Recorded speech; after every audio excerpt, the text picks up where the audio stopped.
Well met, traveler. Welcome to the tavern. Did you know that this magical place is where more than half of history's greatest adventures have begun? Before those adventurers took their first steps, they watched and calculated who would join their party. See that barbarian over there? He hails from the frozen lands. Strong, mighty, and full of wisdom. I've closed many a night with that one. They call themselves Matt Rossi. To the right over there, that woman, working on her tinkers and mechanical devices. An artificer of great skill. She is cunning and quick, and I've seen her bounce a fair share of ne'er-do-wells out of here before I could even step out from behind the bar. She's known as Liz Harper. And that gentleman by the hearth with a pile of tomes. Rumor has it that he is a powerful wizard full of arcane secrets. But around here, most just call him the Professor. Me, I know them to be Phil Ulrich. Oh, me, I'm Joe Perez. I'll be your tavern keeper. Welcome to Tavern Watch. Hello, everyone, and welcome to Tavern Watch, our roundtable freeform discussion about tabletop and all tabletop adjacent things. I am one of your hosts on this adventure, Joe Perez, and joining me is, as always, Matt Rossi. How you doing, Matt? I am always here. Except when I'm not. All right, and then I also joined with us, as always, is Liz Harper. Howdy. And a permanent addition that I am very happy about joining us is Phil Ulrich. How you doing, Phil? Yay, I'm finally not a guest star. Hi. All right. Well, it's been 8,000 years. At least that's what it feels like in this last year. So I guess we're going to start with a couple things. Well, first of all, normally I'd ask what you're reading, what you're playing, or what you're looking forward to. But if there's anything you want to plug in that range, go ahead. But really, I'm really curious, over this past year, did you have something that you think that was your favorite or your standout from 2025? I'll start with Liz. I mean, it's been such a very long year. The game that came out and surprised me and I really enjoyed was the Son of Oak Legend in Mist or Legends in Mist. Okay. Oh, Legends in Mist? Yes. Just because it was such an interesting take on character building and role playing, because you don't have like a character sheet that you're of the kind you're used to. You assign yourself different kinds of traits, like it could be something you have, it could be a personality trait, it could be a family member or kind of connection, and you're just kind of going in there. But it all comes down to character and narrative. And I loved the way it let you build your character just based on kind of tags that just say different things about your character. And whenever you're doing something, you can call in any of these things to give you, a +1 or whatever. If you can convince your friendly GM that they're actually relevant. And I thought it was just such a fun, flexible system, and it was a fun system to play. But the problem with having a fun, flexible system is sometimes it has so few kind of guidelines and guardrails that it can be a little hard to approach. So that was one of the ones that I had a lot of trouble making a character for, because I'm just like, there are so many choices because the choices are infinity. But I did really enjoy it when I got into playing it. So I'm wondering if maybe we can fit another one of Son of Oak's games in this year, because that was a neat one. Matt? Did you guys pay attention to Deify this year? Nope. It was a solo RPG. It's kind of like a creative writing exercise more than a straightforward RPG. But it's this kind of weird, cool, straight up solo game where you create your own character and then you explore a mythological world. I haven't gotten to play it exactly because it's mostly like a lot of like there's game mechanics for it, but it's based like on a lot on writing prompts, and it's sort of so much in my wheelhouse that I'm a little afraid to do anything with it, just because I there's things I need to do like live. But yeah, no, it was really interesting and not a kind of game I usually play. In terms of games I ran this year, we did a Masks game that I wish to God I want to do that game again. I really loved that game. So yeah, those are my things. And Phil. Man, that Masks game was good. I do like that Masks game.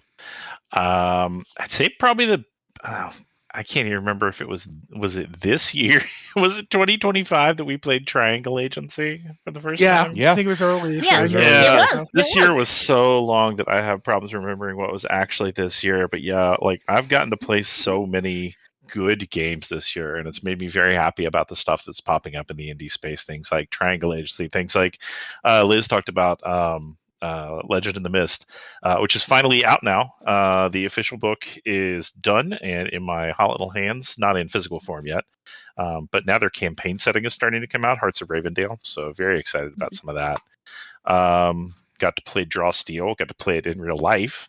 I think I may be discovering that crunchy tactical RPGs aren't my favorite, but getting to try those. But I think the one that's really been my overall favorite now that I've gotten it to the table is Fabula Ultima. I can't. It's the kind of thing where I can't stop thinking about the game when I'm not playing the game, which I figure is always a good sign. So, as far as you, Joe? I was going to say, as far as my part goes, honestly, I think Rebel Scum, even though it didn't release this month or this year or this past year, is probably one of my favorites and most standout ones, just because I really like the polymorph system. I like it more than I think I thought I would. I like it's in the same vein as Powered by the Apocalypse for me, where it's easy to sort of wrap your head around and just kind of like just play and do goofy things, and just have fun. And I like games and sort of reinforce what I already kind of knew I was into, which is I like games that lower the barrier to entry for people. And then there's one that I didn't get to play this year that is on my list that I read through the book because I thought it was an interesting idea, which is Cohors Cthulhu. And if anybody has, I don't think we've talked about it here on the podcast, or if we did, it was very brief. It's what if Cthulhu, but instead of just being in the 30s, you were in the second age of the Roman Empire. I remember this. Yeah, so it's on my list because I like Cthulhu. I like cosmic horror when it's done properly, and I like the idea of taking away the idea of like guns and 30s, like sort of like hard noir elements to it, which I'm not opposed to. But again, cosmic horrors have existed since the dawn of time. This is like, let's put it into another time and see what it goes with. Well, plus, I mean, it's kind of funny that you're talking about that, because you know what you made me think of? Robert E. Howard's Worms of the Earth, which is a Brian McMorran story. And the Worms of the Earth are a very Lovecraftian. I mean, Lovecraft and Robert E. Howard knew each other, corresponded with each other, thought of each other as friends. Very different writers, but that's the thing you're making me think of when you say this. You can do Call of Cthulhu or a Cthulhu story with different periods of time, because they've always been here. So it reminds me of the thing it made me think of was the singular GameCube RPG Eternal Darkness, which is a cosmic cosmic horror all over. It's all over time. It's not just the 30s. Like, it starts in 2000 AD, but the first chapter specifically involves a Roman military commander sent to secure a relic, and there's cosmic horror stuff at play. Wonderful game. So yeah, I remember Cohors Cthulhu because it reminded me of that. So I'm into it. If this shows up, Joe, let's do this. If you want to run that, I'd definitely be interested in playing. Well, I don't know if I'm ready to run it, but it would definitely be something that it would definitely be on the docket of potential games that I would like to potentially either play or run it. So we'll talk. We have a whole year, and we're going to be talking about this later, because we have a lot of games I think we'd want to play and or run. But I do want to kind of kick it on its side here and sort of look to the future. And there's a lot coming out in 2026, or at least supposed to come out in 2026. At least that's on paper, barring any pushbacks or anything like one of which actually got moved up and got released already, as opposed to waiting to be released. So it wasn't supposed to be out until 2026, but Phantasy Star released in 2025. Go figure. So we'll I freaked out when I saw that. Straight up freaked out. I did not know it released, and I was very surprised to see that, which may or may not have immediately purchased a copy of the PDF. But what are you? We'll start from the top. We'll go Liz first. Like, is there something in particular that you're looking forward to in 2026? Whether it's a game that's releasing or a game that you are eager to play. Well, yeah, that's the thing. I'm always eager to play. You know, the thing about tabletop gaming is you're eager to hang out with your friends in some kind of weird fantasy world and just do fun stuff that you can't do in real life. So any game sounds good. I'm really looking forward to seeing more of Fall in London, which Magpie is making. They did a successful Kickstarter early last year, but the game does not have a release date. We saw quick start and sample adventure quite a while back and haven't heard a whole lot recently. I'm hoping we hear more or perhaps have a game release in 2026. I'm just keeping my fingers crossed right now. All right, Matt. Oh God. First off, I really at some point want to run Fallout. Like I've got the Fallout rules. I've gone through them several times. I'd like to run a Fallout game. I wouldn't mind playing in a lot of fun. Yeah, I wouldn't mind playing one, but I'd like to run one, especially since I've lived in places that almost feel like they should have a Fallout game set in them. Places that just are weird or, can be weird. Between all the Lovecraftian stuff and the fact that they did set a game in Boston, I wouldn't do one in Rhode Island, just because, it's right there. But like the fact that there's never been a Fallout New York, or the last time we saw Chicago was in Fallout Tactics. Lots of stuff you could do. I hope I'd mentioned Outgun Superheroes. Did I mention that? That was going to be the one I was going to mention, or at least one of them. So yeah, you can go ahead and mention that. So you go and talk about it more. But that's definitely one. We played an Outgunned Adventures one, didn't we? We did. Or was it? No, that was this year. Yeah, it was this year. My God. The legally distinct Uncharted / Tomb Raider game that I ran for you guys. I think of it as Raiders, man. I'm too old to think of it as new stuff. You're fine. No, it's funny you mentioned it because it is one of the things that I am really excited for because I think the last update was 2 weeks ago. If you backed it on BackerKit, they released it where they fulfillment, everything seems to be going as planned. Physical production is going according to plan. They don't see any delays in it, so it is going to be the people that backed it are obviously getting it first. So that should be heading out relatively soon. And then we'll have a physical copy available for purchase, likely before the end of the year for everybody else, which is really, really cool. Because again, Outgunned is it is technically a agnostic system.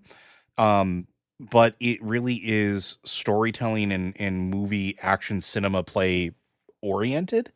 It's a really neat system. It's very forgiving for the players, but like gives you some interesting consequences. Like, I don't know, having a weird Viking ship that's been preserved in ice for absolute millennia, just tumble over upside down. But the interesting thing that I thought was the last update said that the Action Flicks Volume 3, which is Action Flicks are the sort of like they're like books of like miniature campaigns. Like they give you sort of like outlines on how to do like different movie types and stuff like that. It will be available first to backers on January 16th, which then means shortly after that it will likely be available for purchase, which is really, really cool too. And that's going to have a very small or like slight update that allows you to run Outgun Superheroes without having Outgun Superheroes. So I'm looking forward to that as well. I mean, even the cover is literally a person walking down the street ripping off their shirt to reveal a, superhero-esque crop top shirt. So they know their audience. But yeah, I'm looking forward to that quite a bit. The other ones that I'm looking forward to that I want to mention real quick, and we talked about them, I'm really excited to see the Ghost in the Shell game release. It's on my list very, very specifically. as well as the Godzilla game, because I'm really curious how that game's going to play out and what it's going to be like. I'm really watching those. Like, I would play either of these things. I have a feeling you would play almost anything I invited you to. Yeah. Actually, that's true. So That's just how much we like you as a GM, Joe. I don't know about that, but Phil, speaking of good GMs, what do you got? What do you got? Man. What do you got? Oh, because it is so hard to hold all these things in your head sometimes, I have opened up EN World's list of the most anticipated TTRPGs of 2026, and I am all excited all over again for this year. 2026, we have a new version of Apocalypse World coming. Apocalypse World Burned Over. I cannot wait. The third edition of 7th Sea is due out this year. Maybe more out of the new version of the Cypher system, which is another great one. Maybe more out of morbid curiosity than anything. The Diablo RPG is allegedly releasing this year. I will believe that when I see it. It's funny. Yeah. It's funny you say that curious. because if you Google it, Glass Cannon's the studio that's making it, Glass Cannon Unplugged, their website comes up first for Diablo Tabletop RPG. But it's funny because the results listed are a post from 2023 that says the gates of hell open in 2024, Diablo Tabletop, followed immediately by a post that says the gates of hell open in 2025, Diablo Tabletop. So I'm waiting for them to add the gates of hell open in 2026, Diablo Tabletop, and then maybe release the thing. Let's see. I know that there is also one that I was excited about that I think might not actually make it out this year. We've talked in previous episodes about Sword World finally getting an English translation. They have finally put their page up on BackerKit, so you can follow it and get ready for the crowdfunding campaign. But unfortunately, that is not starting until May, which says we may not see that in physical form until 2027. I'm hopeful it'll move a little faster since it's a translation and not them designing a whole new game, and maybe this delay is because they're working with the original developers to already have some of this ready to go. Yeah, I think those three are probably some of my top things looking forward to going into next year. But I know there's going to be stuff that comes out that just completely surprises me this year, and that's always fun too. So. Yeah, and it's going to be interesting to see what comes out of left field too, because there were a bunch of games that we've talked about in the past that we had no idea were coming out. There was a little fanfare, a little promotion, and then we just glommed onto it because it was so. I mean, 2026 hopefully will give us more exciting games and games to be excited about. At least that's my hope. And as for those of you at home, we are going to be scheduling or at least working on several new games coming out this year. As far as live plays go, we have quite a laundry list of options available, and we're going to see what we can do about getting them out. At least, hopefully, I think our cadence is targeted to be once a month for. 3 episodes every month of a live play. So I'm working on one right now. Hopefully by the time you're listening to this, the finishing touches have already been done and they've been fired off to our powers that be for upload and your enjoyment. But yeah, there's a bunch we're looking forward to, and we'll probably be adding to that list as we go along and buy more books, because I know at least Phil and I have a impulse control problem when it comes to books, especially when they're tabletop role-playing manuals. Collecting RPGs is a separate hobby from playing RPGs, and I will maintain that. It is true, and I engage in both of them. But let's get into some of the news, because, I mean, while we have a bunch to look forward to, this stuff still happened since the last time we talked. First up on the list is, a big old goose egg of a question for Tabletop Space of what's going on with Wizards of the Coast in 2026. At least from the D&D imprint, we don't have an idea. Every book that they've promised so far has been released. I don't think we're really waiting on anything else aside from, I think there's supposed to be a Greyhawk Gadgeteer at some point that hasn't released yet. And I think that'd be interesting. And I think that's the last thing that they had even tangentially mentioned that hasn't either had press, a runway, or a release date, or literally any news since they announced it.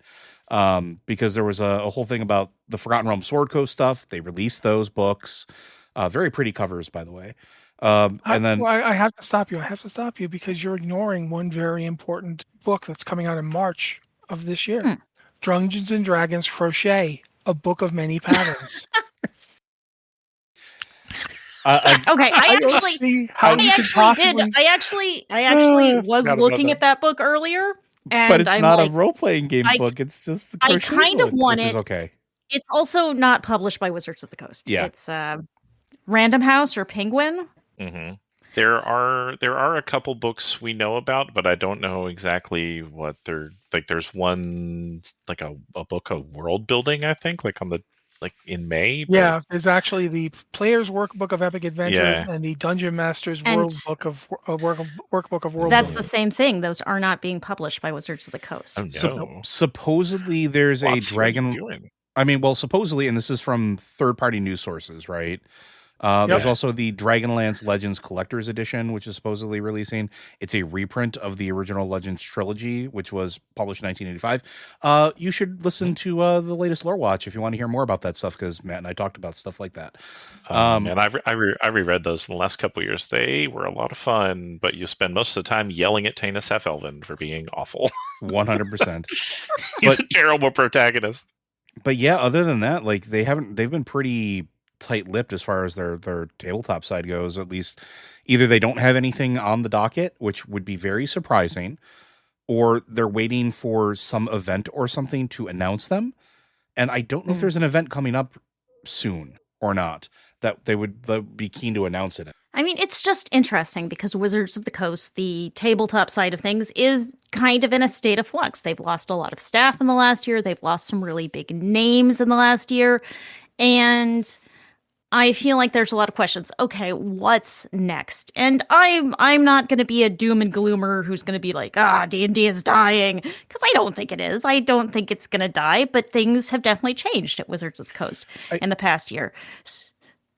I was going to say they definitely have. And on that same vein, I do want to add in here, and I added as a sort of a note here that I wanted to add in, because there are a lot of our listeners that do play Magic the Gathering that we have a roadmap for.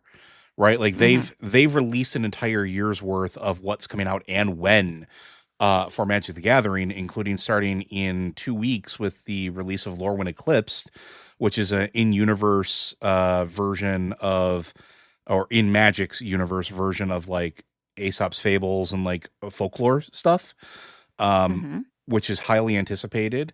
It's also going to be the first time that in, I want to say, almost 2 decades, might be longer, that they're releasing, slightly less than 2 decades, that they're actually releasing a physical novel of the story of the set and in the universe. Oh, yeah.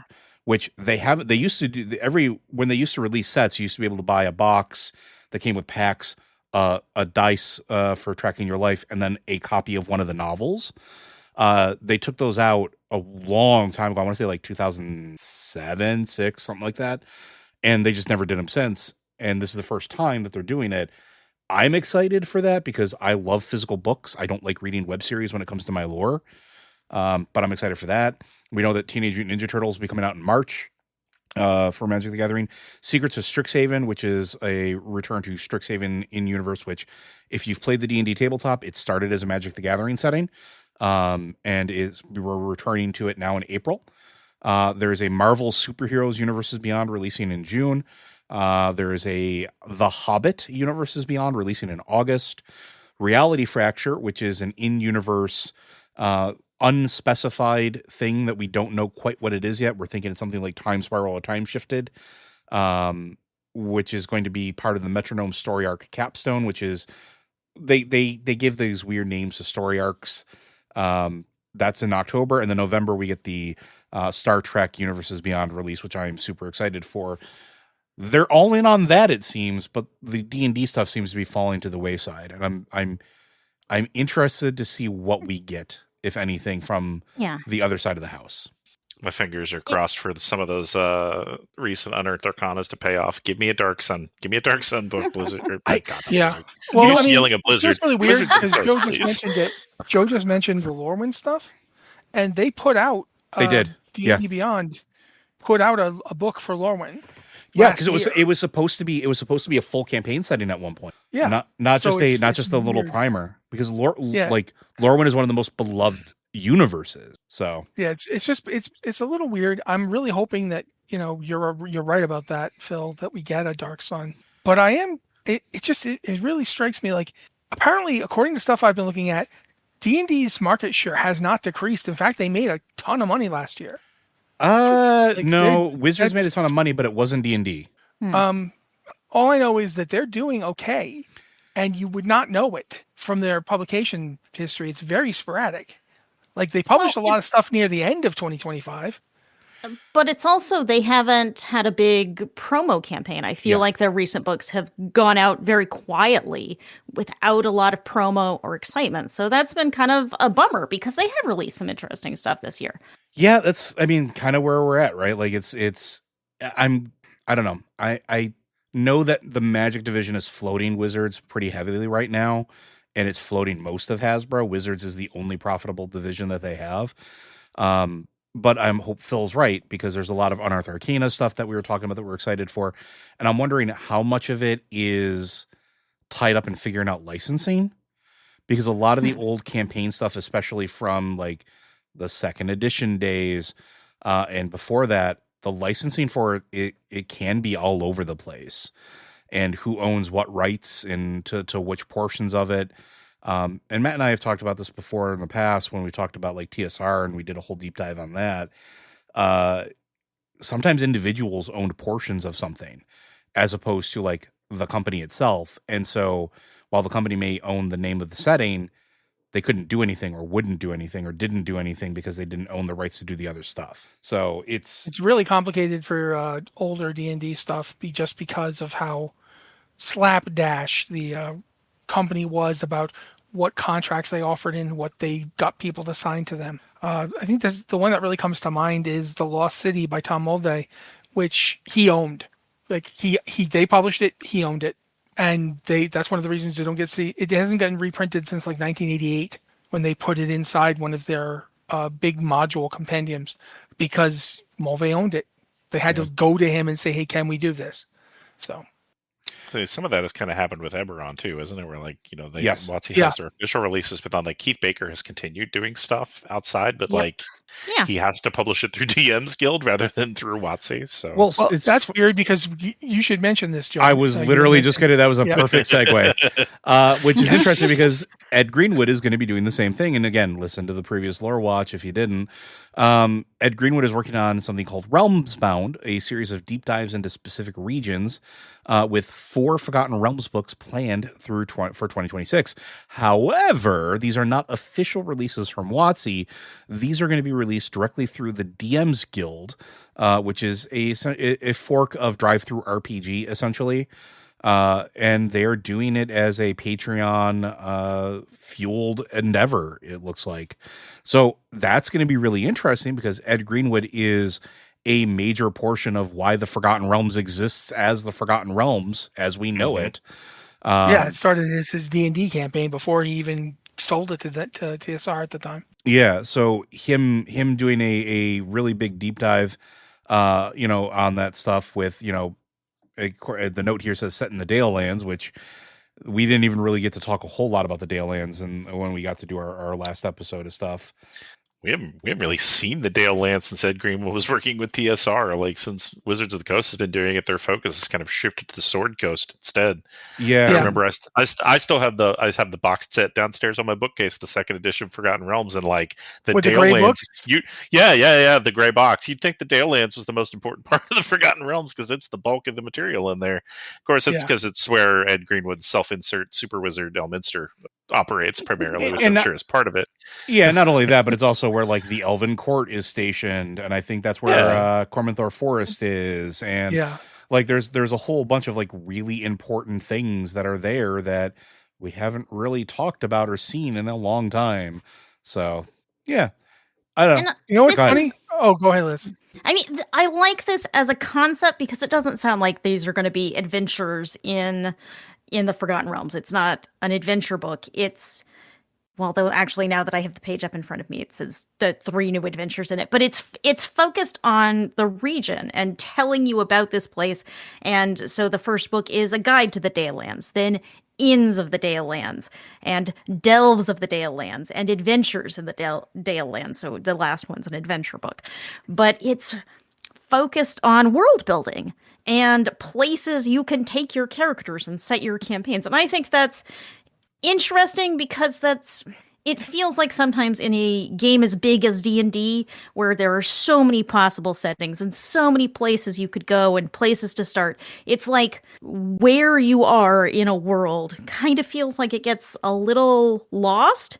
And I thought the recent Forgotten Realms book that Wizards released in 2025 was a really interesting idea, because it's really digging in to here are the different areas in the Forgotten Realms. Here's an area and setting that would be good for this type of campaign. Here's an area that's so it presented like there are all these potential story hooks in the setting, and it presented parts of the setting that would be good for different things.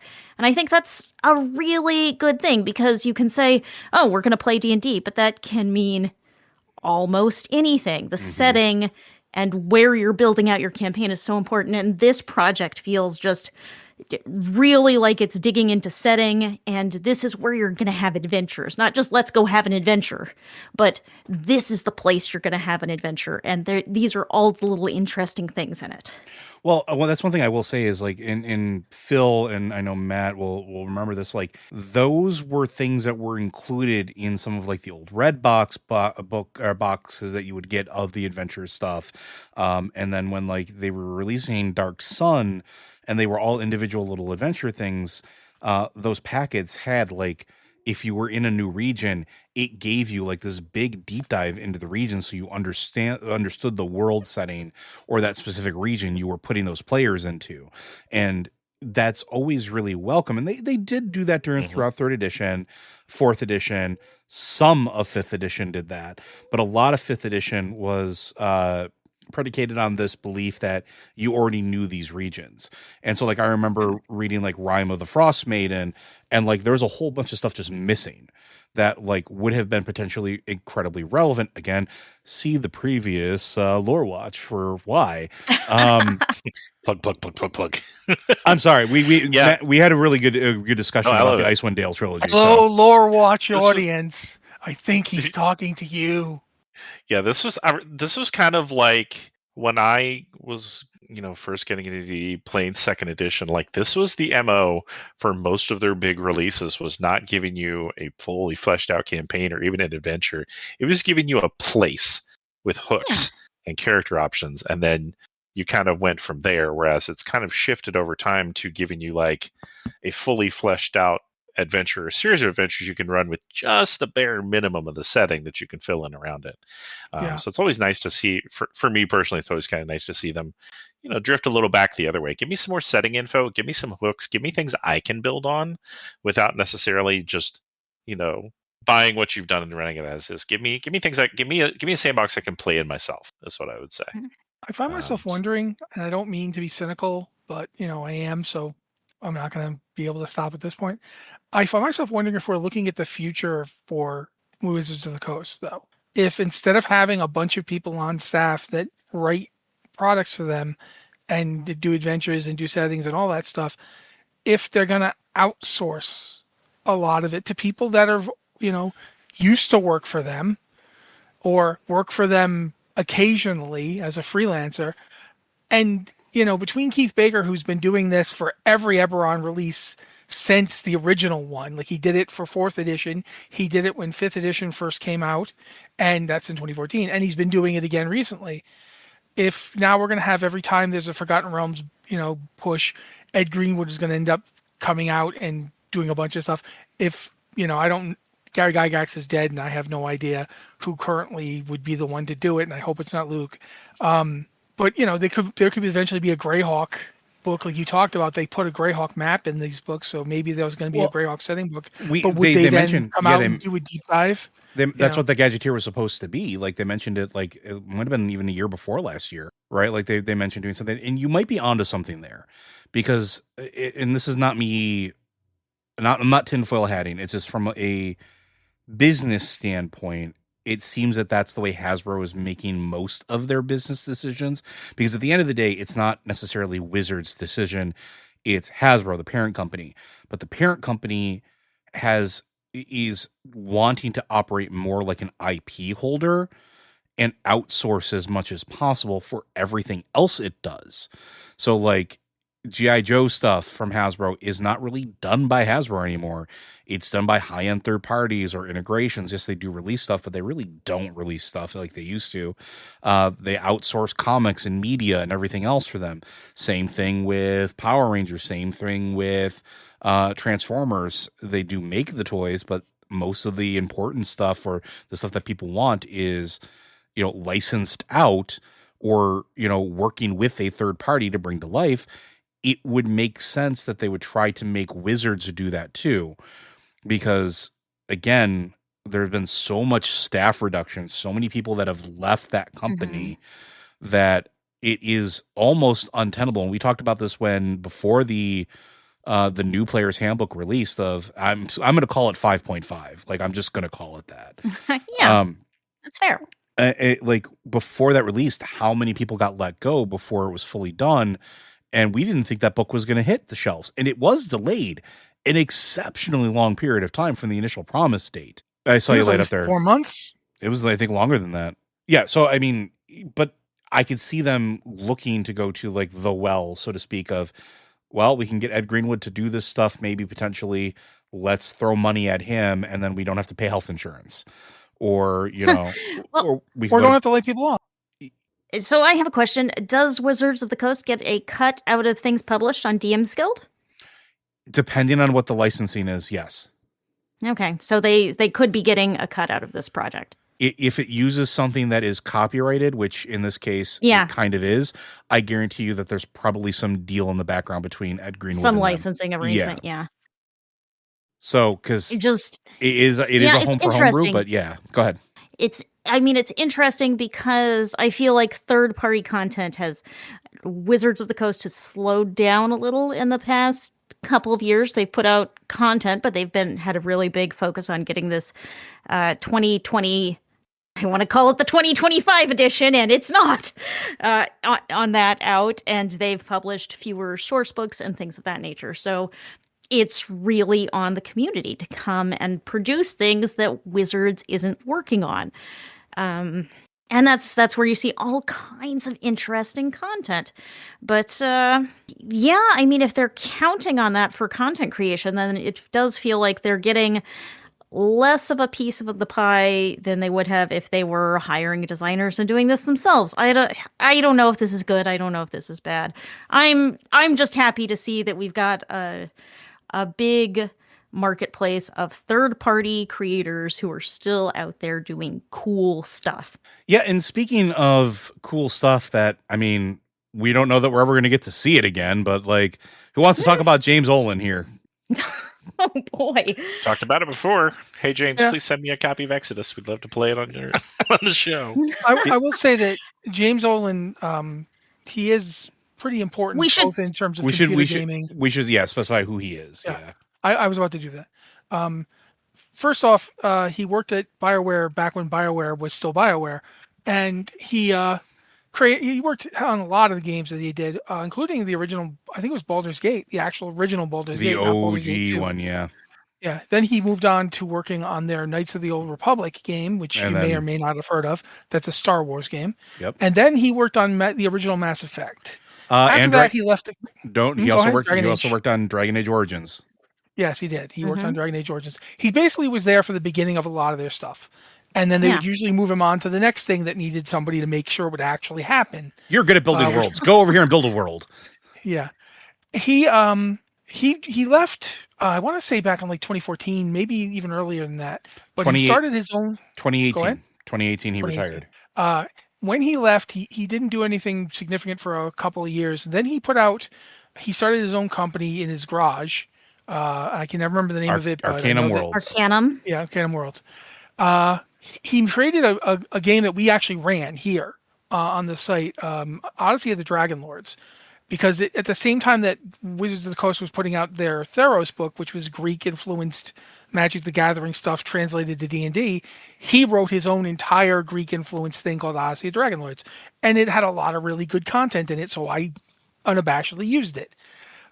He then released him and a bunch of other people. He hired Drew Karpyshyn, who was one of the big writers for BioWare, who did a lot of work on Mass Effect and other projects.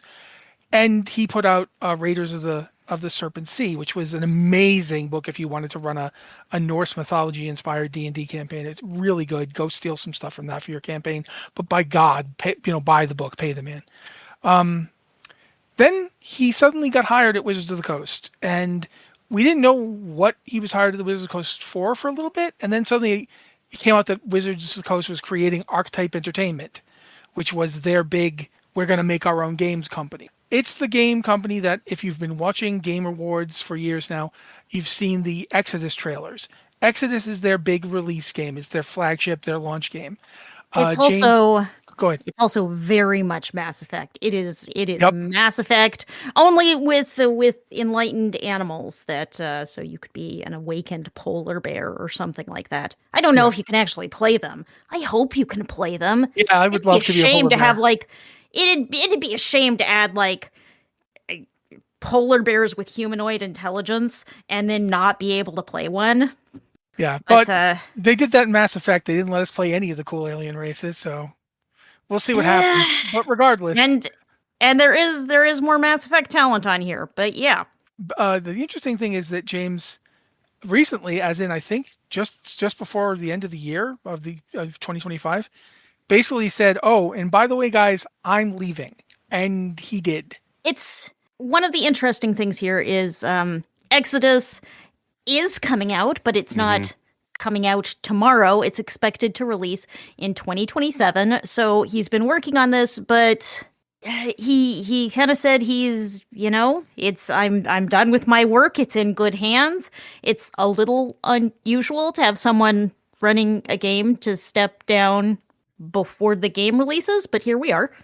Yeah, and the weird part is that he's not leaving Wizards of the Coast exactly. He's going to be a consultant, which I know a lot of times people say consultant, and that just means he's going to hang out for 6 months to make sure that things don't catch on fire and then leave. But in this case, it honestly feels like he's straight up going to be a creative consultant for TTRPGs. And yeah, that's interesting.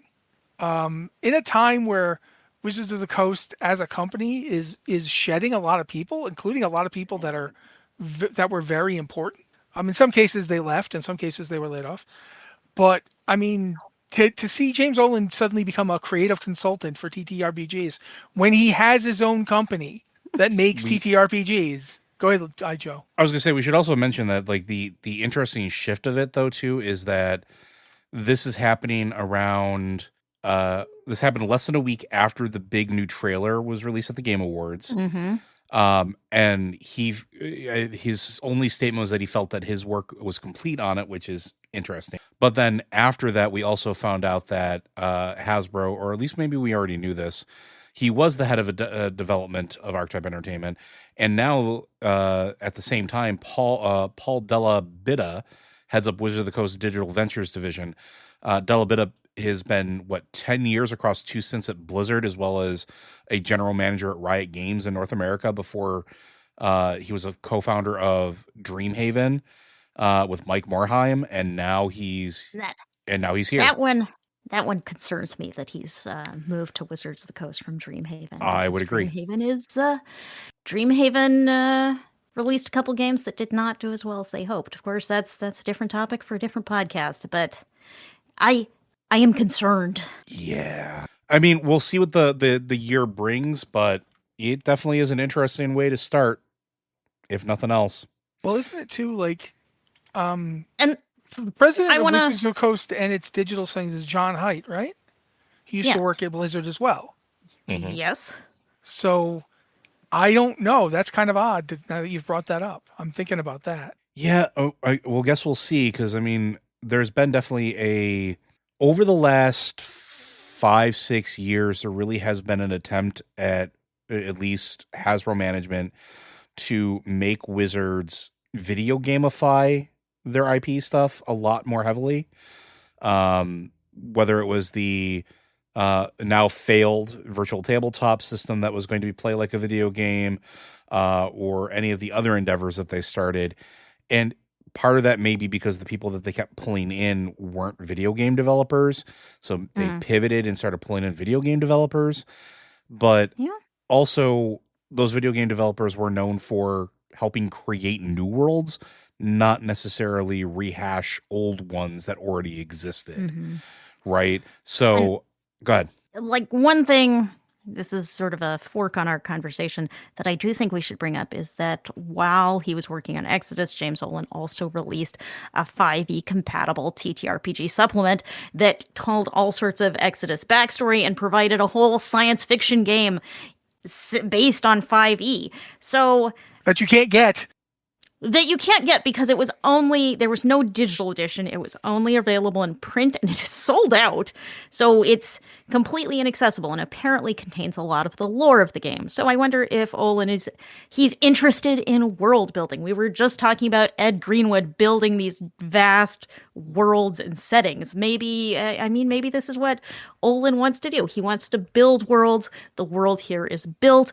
Now he's shifting into doing something different, building a new world or adventure or something. She even says that. Right now, I am focusing on what I enjoy most, story and world building. I am developing new worlds through my own company, Arcanum Worlds, and I also have a couple of upcoming books funded by Hasbro that I am excited to share soon. And that's from January 2nd. So it feels like that, to a certain degree, this feels a little industry speakish, but at the same time, it also feels like maybe James Olin just never really wants to run a company. Like, it doesn't feel like a big computer game company was what he wanted in the first place. He's also been with Wizards since 2019.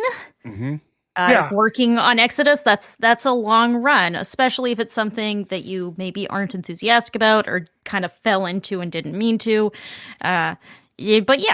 So it's it's an odd move for a video game, but maybe this is just him doing what he loves, which is great.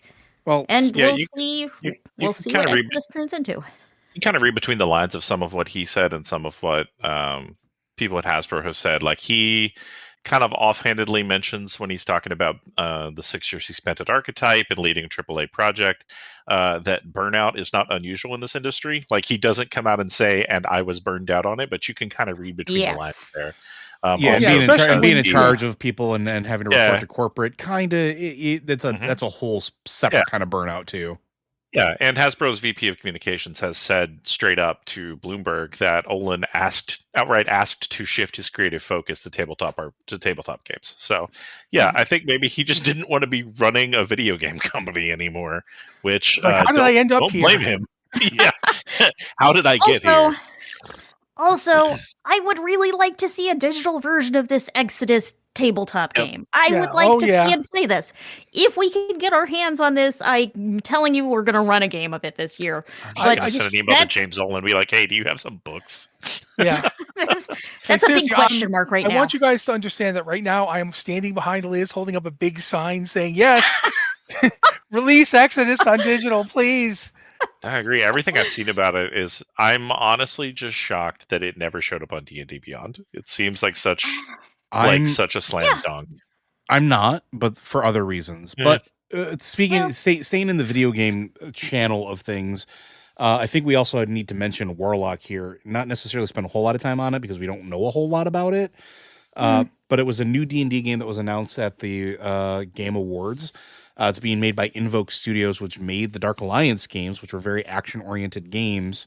Yeah, but the Dark Alliance game they made was the most recent one, which was extremely bad. Yes, it was. And not just me saying it; it was very bad. So I'm not sure I'm super excited for Warlock, but I'm not automatically against it. It's an interesting project, but we got a trailer for it, but it's very much a vibes trailer, if that makes sense. This gives us a vibe for the game and tells us very little about it. Yeah, the only thing that we know about it is that it was, like you said, vibes, but it comes across in a very, I'm trying to think how to phrase this without being like a jerk. Edgy 2000s, like, hot topic branded. I'm listening to Tool. Like if this had shown up in the movie theater after the trailer for Underworld, they would have fit right next to each other. 100%, right? Like, am I the only one when I saw this thought of that Dragon Age trailer where you saw, "Are you ready for the new blurb?" That, you know what I mean? That's what it reminded me of. But the thing I was going to say, the thing that we do know, at least from what we're guessing, or at least from the trailer, is that if this game actually releases, at least the character they showed us seems to be a Hexblade warlock of some type. Mhm. That's about all we know. The best kind of warlock. And it seems to be associated with the Raven Queen, because that was also the theming that was there, because of course it was, because 2000's edgy goth. So we don't. Maybe this character just likes wearing feathers. But It's yeah, possible. she just picked the feather shoulder pads on her own. That's just a coincidence. maybe. Hey, remember me? Remember me from the most recent Dante game? Well, now here I am as my own game. I don't know. Yeah. I don't want to sound too cynical, but yeesh. I mean, don't forget the last what was it, the Prince of Persia game that had the Godsmack song playing with it, and it was like, that hasn't been really relevant in mainstream for a while there, buddies. Similar vibes. Think about that. Similar vibes when I heard 46 and 2 playing over this trailer. But that said, we could all be wrong. I will say, the main character is played by Trisha Helfer, and yeah, I'm invested. That's enough that I'm paying attention. You have my attention, Wizards of the Coast. That lifts it up from Devil May Cry, but with the D&D class to okay, I'll reserve judgment until the sapient robot from Mass Effects 2 and 3. Let's see how she works as a warlock. I mean, yes, she was good. She was good as Edie. She was fantastic. She is a very talented actress.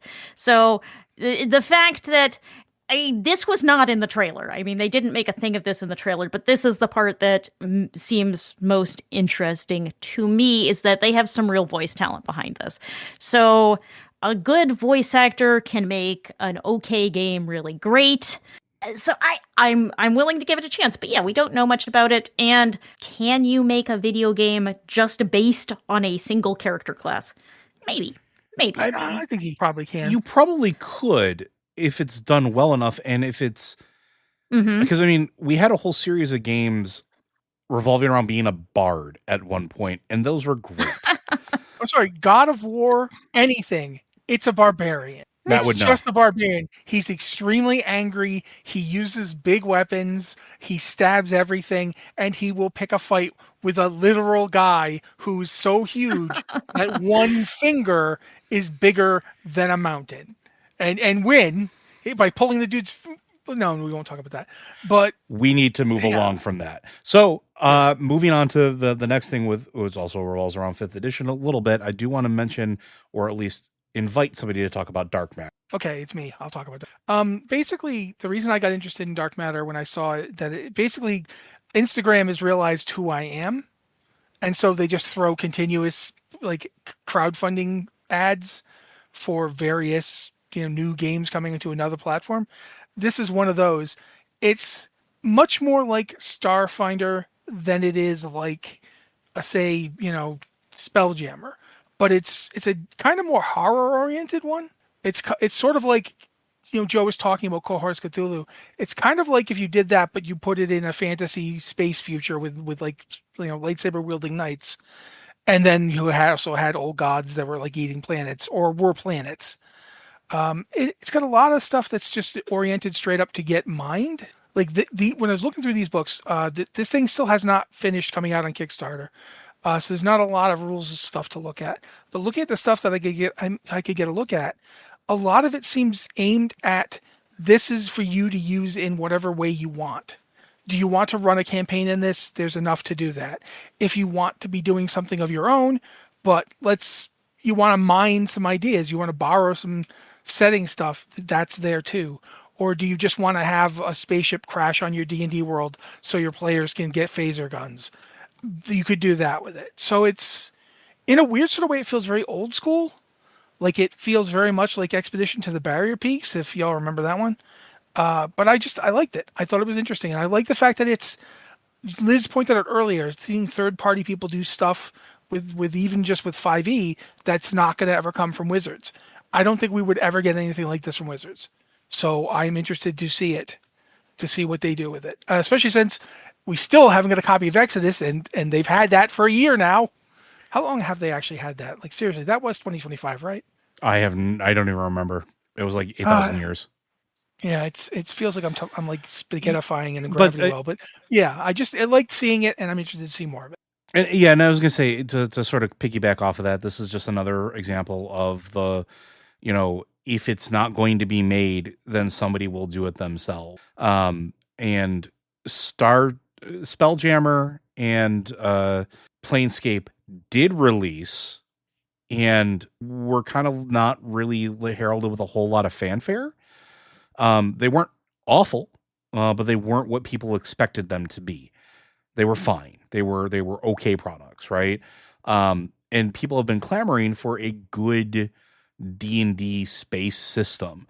And while we've been very much in love with Starfinder because we like Pathfinder and Starfinder, seeing something that uses the 5th edition rules, which is sometimes what a bridge people need, or at least that lets you use this stuff potentially in your D&D setting to bridge that gap and make it easier for players that maybe only know Dungeons and Dragons and aren't ready to take a stab at another system. Having something that adapts the current edition of D&D to a space fantasy flavor kind of fulfills that need. So it's interesting to see, again, people step up in that space and make the thing that didn't get made in the first place. So yeah, and I do think also there is something to be said for the idea of getting to see what somebody else would do with the same basic idea. Like, how would this other person do it? How does it work for this system? How would it work for that system? I am excited to see it. It looks very much like it's going to be 5e, but with science fiction things, and I am totally okay with it. Yeah. There's some more that I want to kind of get through here and make sure we talk on. Femoria, an epic folk horror RPG with a specific region vibe to it. I'm gonna say this thing to me when I saw this, I thought this is something I should mention to Phil. So that's why it's here. It's very Phil and me coded. Yeah, it does. It feels very Phil and you. So I saw this and thought, oh, I gotta mention this. It feels a little bit like the Appalachia horror game. That what was it? Old Gods of Appalachia. Yeah, it feels a little bit like that if you set it in an indeterminate period of time and you never came up. Like it's all just happening underground amongst the Fomorians, and you don't come up. It's just you keep going down, and you keep exploring more and more horrible things until forever. Yeah, let's the perfect encapsulation of this is literally they have this little vignette set that they give with these little images on their page, and I just want to read it off because this will give you the entire vibe of this. You carve your name into the stone, knowing the next tremor will reduce it to dust. You stand against horrors that should not be faced, knowing they will change you, unmake you, and yet you refuse to kneel to oblivion. You dare the darkness to swallow you whole, and when it does, the world will not remember you. Like, that is this vibe. It is very much, and it makes sense because the people that are working on this made Morkborg. Yeah, I was gonna say Johan Nor's on this, isn't he? Yeah, he is. So is Tanya Harrow. That explains it. Yeah. For people who don't follow industry news, Johan Nor was one of the co-creators of Morkborg and several games based on it. Tanya Herrera wrote the incredible Morkborg adventure Crown of Salt and so many other stuff. Like, to give you an idea, yep. when they did an Alien RPG remaster edition, they got Johan Nor to come and do the art for it because he's the closest thing to an H.R. Geiger horror artist we currently have. Yeah, he's one of the reasons that the Morkborg rulebook is as much something to look at as it is an actual game to play. So. Yeah, and if you look at the art for these vignettes, it is 100% him, right? Like it's his vision. This is really good. Yeah, there's kind of a cool knight with like a raven helmet. I hear Liz talking there. Go ahead, Liz. Yep. Yeah, one of the things I certainly have to say is the art for this is magnificent. It conveys some real serious vibes. It has a very limited color palette, and it's using the color to effect because it's usually kind of two core colors in each of these pieces of art, and it just makes everything pop. It's gorgeous.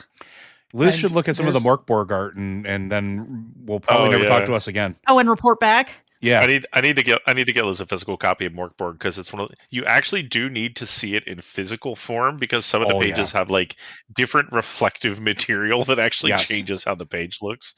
It's hell on wheels to use as a rules reference, and it doesn't look like they're going that wild with Femoria.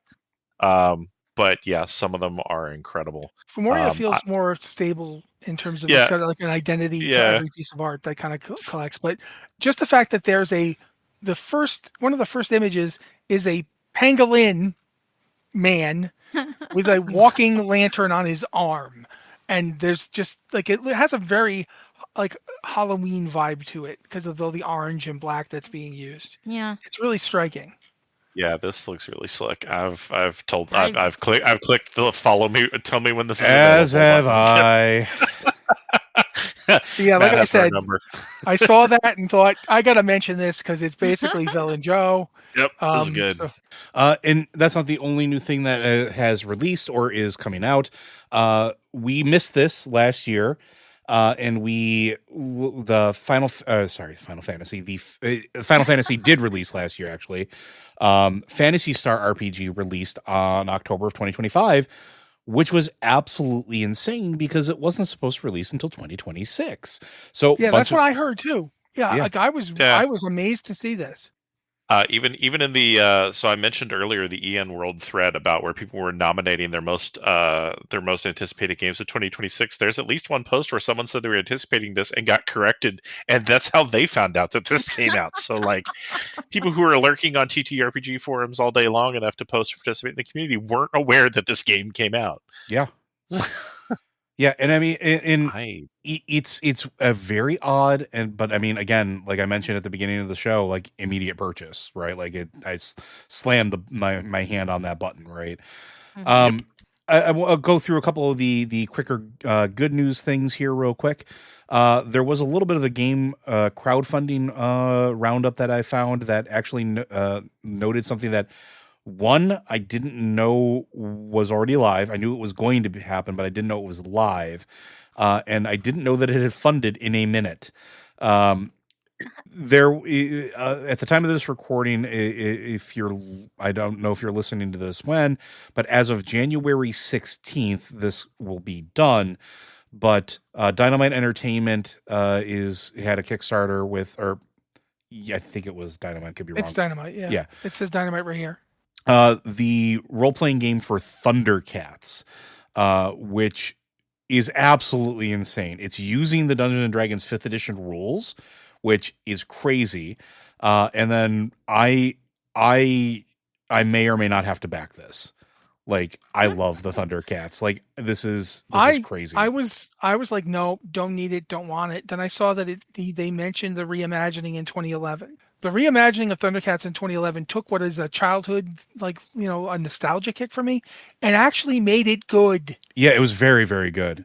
It only got the one season, I think. The one season, yeah, and they left so many things. I'm like, if you people put that stuff in and let me find out what's supposed to happen next, I'll buy this thing 8 times. It sounds like it's going to be following more of from what I can see. Yeah, it does. It absolutely does say the comic, if anything else, which is fine.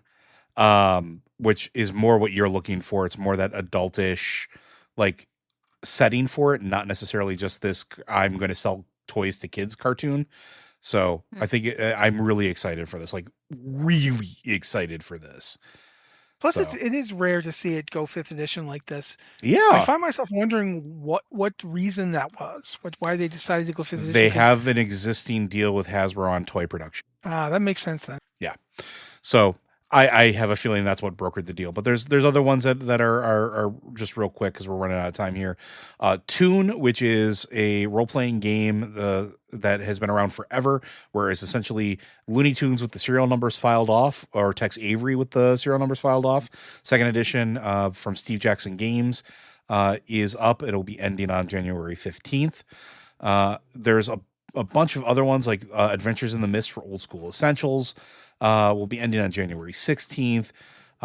There's so many good ones. We talk about what we're looking forward to in 2026, and Phil mentioned more independent games being made, we're definitely hitting the ground running in 2026, even in this first month. And I expect to see many more go live before the end of the year. So check back here or check your favorite news sources to keep track of them, because I know we're definitely going to be talking about them when we get them. And then Phil, I think, added this, and I'll have him talk about this. Draw Steel's first epic campaign. What is it, Phil? Yep. So I dropped this in here because it was another thing. It just finished crowdfunding. By the time you listen to this, it already finished, coming in at 2.3 million. It is a epic. They call it the epic campaign called Crack the Sun. This is basically the next year of products for Draw Steel, including a third core rulebook that's just a bunch of pre-made encounters. So even if you're not interested in the rest of the thing, you've got another core rule book here. New ancestries, a whole new class, the Beast Heart. So you can be a hunter with a pet buddy, including there's an ability I've seen a lot of discussion about on this one on Reddit that just makes it seem like it is exactly as thematic and cool as the rest of Draw Steel's classes. 4 new adventures, and then the main event, the epic campaign, Crack the Sun, a 5-act full every act is one level, like a full level's worth of adventure, that just has like the whole the metal hurlant heavy metal nonsense that Matt Colville and the folks over at MCDM really love, jumping through the timescape, their kind of multiverse setting around Orden. So I saw someone describe Draw Steel as like trying to play the art on the back of a van as it slams into another van with art on the outside of that. I fully believe that is, like right now. So I have mentioned a few times that I've been running a Draw Steel campaign. I believe we'll be hitting level 2 at our next session in the end of January. Even just at this low level, it feels like an amped up version of 4E, like of D&D 4th edition. Like my players are like hurling enemies across the ground, or it's like, oh, we can't deal with this guy. We'll make a 20-foot pit under him with magic and just drop him in it. It really rewards like tactical play and playing as a group. But at the same time incorporates things from like the things that like you see Into the Odd bring into into indie spaces, where like there's no rolling to hit. It's seeing how effective you are. You always hit. It's nothing. Oh, I rolled, I missed, my turn is over. Boring. Like it keeps things moving. It keeps things. It keeps the action going. Rewards tactical thinking, and is really good at having heroes feel like heroes from the jump. Like if you think 5e is super powered, you should see what some of the characters in Draw Steel can do as early as level 3. Actually level 2. I know we have a spellcaster, forgot what the elementalist. Our elementalist is salivating at the ability to be able to open portals across the battlefield to link locations. Like he can open one per turn and just have a portal network for the other players to use to get around. So like that's the kind of thing that it gives you like off the jump. And this is like that level of energy and excitement and like just trying to play an Iron Maiden album cover in TTRPG form. And it's not just that. It's literally like this Kickstarter is a whole year of content for Draw Steel. So a lot of this game came out and a lot of people were kind of wondering, what's next for it, because like the core books came out and they shipped. And then there wasn't really a lot. And then Crack the Sun's backer, it's a backer kit, came out, and they're just like, here's our next 7 products for you. So go.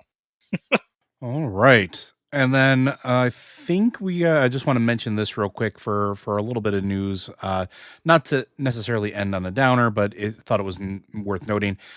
Tim Kask, who was officially TSR's first full-time employee in the way olden days, has just passed away. He was actually one of the original playtesters for original Dungeons and Dragons, and was notably not exactly a fan of second edition.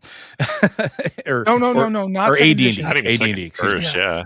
Second version.